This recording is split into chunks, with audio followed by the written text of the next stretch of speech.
Today we are putting the Shark Mess Master up against the Mess Master Zach, who spilled the planter of soil on the kitchen floor, and it's very wet and chunky dirt that a regular vacuum will just not pick up. So we are going to give this Shark vacuum, we're going to put it to the test.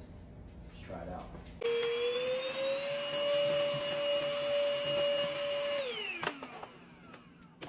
You can use this vacuum with or without a bag. We're going without.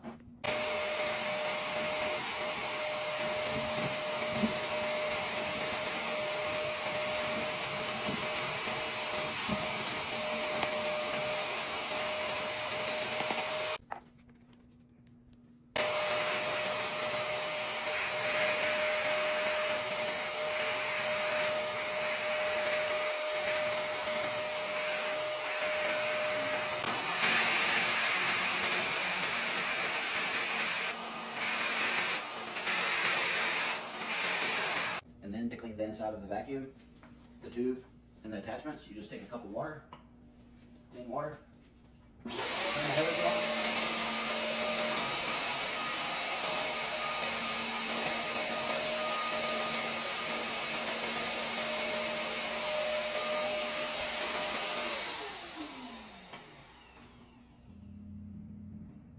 Cleans everything out nice. Then you just dump the container out. Small but mighty.